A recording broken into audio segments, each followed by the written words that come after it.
அதாவது ஒரு 4-5 நாளுக்கு முன்னாடி தான் அதாவது இரட்டை தூக்கு தண்டனை கொடுத்தாங்க. ஒரு துப்பாக்கி சூடு நடக்குது. அது ஒரு நடு ரோட்ல பிடிச்சி போலீஸ்காரங்க அடிச்சிருக்கிறாங்க. சாத்தான்குளம் போன்ற வழக்குகளுக்கு இந்த மாதிரி தீர்ப்பு தான் கொடுக்கணும் அப்படின்னு சொல்லிட்டு நிறைய கமெண்ட் பார்த்தோம். நான் வெளிப்படையா நிறைய பேர் பேசுறதோ அந்த மாதிரிதான் பேசுறாங்க.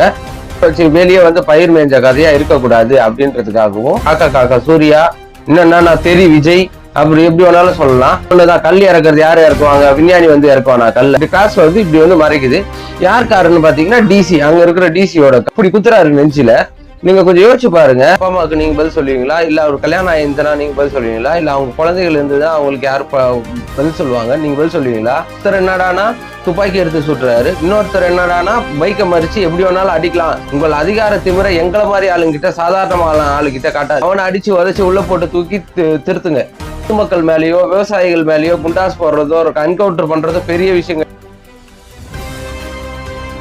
வணக்கம். இந்த வீடியோல என்ன பார்க்க போறோம்னா, கொஞ்ச நாளுக்கு முன்னாடி அதாவது ஒரு 4-5 நாளுக்கு முன்னாடி தான் மதுரை ஹைகோர்ட்ல வந்து இந்த லாக்அப் டெத்துல உயிரிழந்த பென்னிஸ் ஜெயராஜ் அவர்களுடைய குடும்பத்துக்கு நியாயம் கிடைச்சது. அந்த 9 போலீஸ்காரங்களையும் தூக்கு தண்டனை அதாவது இரட்டை தூக்கு தண்டனை கொடுத்தாங்க. அதுக்கு அடுத்த தீர்ப்பு வந்து அடுத்த நாள் பாத்தீங்கன்னா ஒரு துப்பாக்கி சூடு நடக்குது. அதுக்கு ஒரு 2 நாள் கழிச்சு பாத்தீங்கன்னா தாவேக்காவுல ஒரு மீட்டிங் முடிச்சுட்டு வந்திருக்கிற ஒருத்தர் வந்து பைக்ல வந்துட்டு இருக்காரு. அது எக்ஸாக்டா மீட்டிங் முடிச்சுட்டு வந்தாரா இல்ல அது சும்மா போனாரா இல்ல என்ன ஏதுன்னே தெரியல. அவரை நடு ரோட்ல பிடிச்சி போலீஸ்காரங்க அடிச்சிருக்கிறாங்க. இதெல்லாம் பத்தி அப்படியே முழுசா பாத்துட்டு வந்துடலாம் வாங்க. சாத்தான்குளத்துல தந்தை மகன் இவங்க 2 பேரையும் அடிச்சு கொன்னாங்க. அதாவது ஒரு போலீஸ் ஸ்டேஷன்லயே சாத்தான்குளம் போலீஸ் ஸ்டேஷன்லயே அடிச்சு கொன்னாங்க. அதுல தீர்ப்பு வர்றதுக்கே நமக்கு 6 வருஷம் ஆயிடுச்சு. வந்த தீர்ப்பு வந்து திருப்திகரமா இருந்ததா, அதாவது மக்களுக்கு ஏற்கும் தகையும் அவங்க வீட்டுல இருக்கிறவங்களுக்கு ஓகேவா இருந்ததா அப்படின்னு கேட்டீங்கன்னா ஆமா.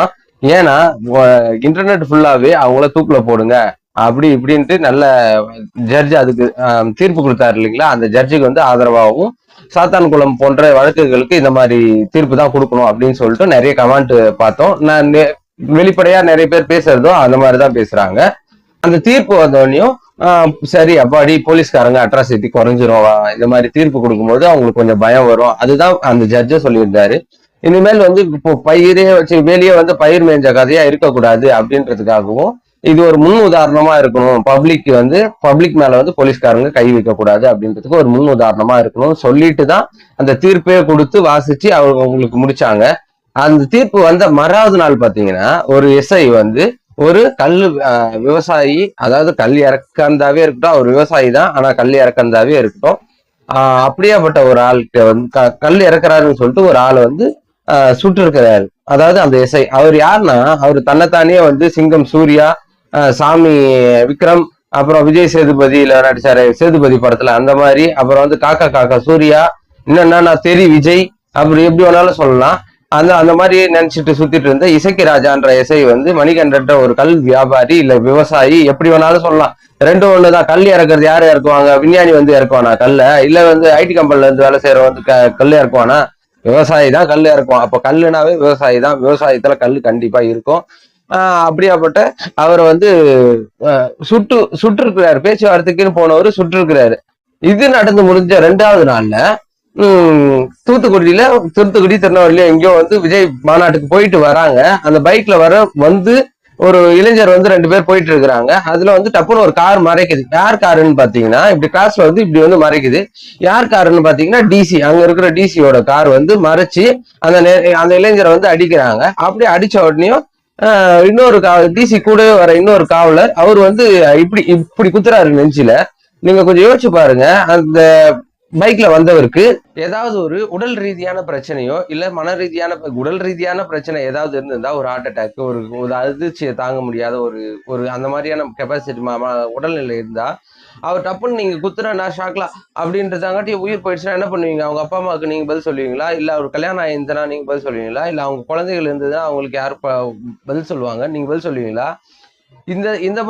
இந்த மாதிரி பண்ணக்கூடாதுன்னு சொல்லிட்டு தானே அந்த மாதிரி நீதிபதிகள் வந்து தீர்ப்பே கொடுக்குறாங்க. அந்த தீர்ப்பு அப்போ நீங்க மதிக்கிறதும் கிடையாது. அதை வாசிக்கிறீங்களா, படிக்கிறீங்களா, இல்ல நாட்டுல என்ன நடக்குதுன்னு தெரியலையான்னு தெரியல. ஒருத்தர் என்னடானா துப்பாக்கி எடுத்து சுட்டுறாரு, இன்னொருத்தர் என்னடானா பைக்கை மறிச்சு எப்படி வேணாலும் அடிக்கலாம். அது மட்டும் இல்லாம அந்த காட்சியில வந்து பின்னால பாத்தீங்கன்னா ஒரு 10 அதிரடிப்படை வண்டி வருது. அதுல இருந்து 10 காவலாளர்கள் இறங்குறாங்க. இறங்கி அவர் ரோட்ல இருந்து கீழே இறக்கி அடிக்கிறாங்க. எப்படி அடிப்பாங்க?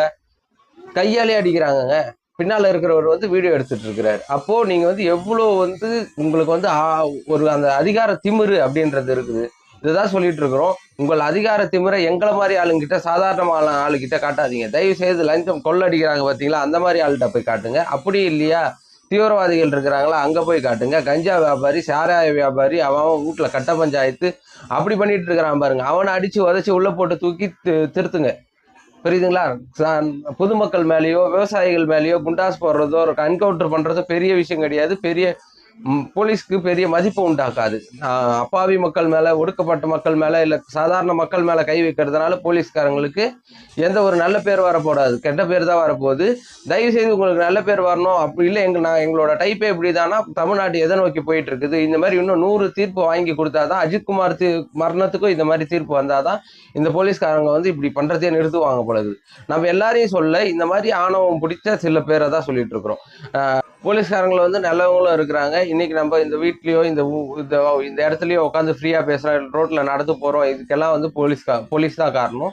எத்தனையோ பேர் வந்து தன்னுடைய குடும்பத்தை விட்டுட்டு வெளியூர்ல பணியாற்றிக்கிட்டு பிள்ளைங்களை பார்க்க முடியாத, பொண்டாட்டியை பார்க்க முடியாத, பெத்த தாய் தகப்பனை பார்க்க முடியாத, ட்ரைனிங் அட்டன் பண்ணி அப்படி பண்ணி இப்படி பண்ணி ஒரு இடத்துல வந்து உட்கார்றதுக்கு அவன் தன்னோட வாழ்க்கைக்காகவோ இல்லை ஒரு ஆம்பிஷனுக்காகவோ போராடிட்டு இருக்கிற போலீஸ்காரங்களும் நிறைய பேர் இருக்கிறாங்க. அந்த வேலை கிடைச்சிருச்சு, நான் அதை எப்படி வேணாலும் யூஸ் பண்றேன், அந்த மாதிரி அதிகாரிகளும் இருக்கிறாங்க. நாங்க அந்த மாதிரி திமிரும் அதிகாரத்தை தப்பா யூஸ் பண்ற அதிகாரிகளே தான் நம்ம கேள்வி கேட்கிறோம். நம்ம கேள்வி கேட்கறதுனால அவங்க திருந்த போறாங்களான்னு கேட்டீங்கன்னா இல்லை. இது வந்து சமூக விழிப்புணர்வு தான். யாரும் எந்த போலீஸ்காரங்களும் சாதாரண மக்களை அடிக்கிறதுக்கான எந்த உரிமையும் கிடையாது. அதை அப்படி அடிச்சாங்க, அப்படி போனாங்கன்னா இந்த வீடியோவை எவ்வளோ வந்து ஸ்ப்ரெட் பண்ண முடியுமோ ஸ்ப்ரெட் பண்ணி நம்மளுக்கான நியாயத்தை நம்ம தான் தேடிக்கணும். இன்னொரு அஜித்குமாரோ, இன்னொரு பெனிக்ஸ் ஜெயராஜோ, இன்னொரு லாக்அப் டெத்தோ, விக்னேஷ் என்ற அவங்களோட லாக்அப் டெத்து மாதிரி எந்த ஒரு லாக்அப் டெத்தோ நடக்கூடாதுன்னா நம்ம வந்து விழிப்புணர்வாக இருக்கணும். அதுக்காக நம்ம பாடுபடுவோம் வருங்காலத்துலையும். இந்த மாதிரியான வீடியோக்கள் உங்களுக்கு பிடிச்சிருந்தா நம்ம சேனலில் லைக் பண்ணுறங்க, சப்ஸ்கிரைப் பண்ணுறங்க, மறக்காமல் ஹைப் பட்டனை தட்டி விட்டுருங்க. நன்றி, வணக்கம்.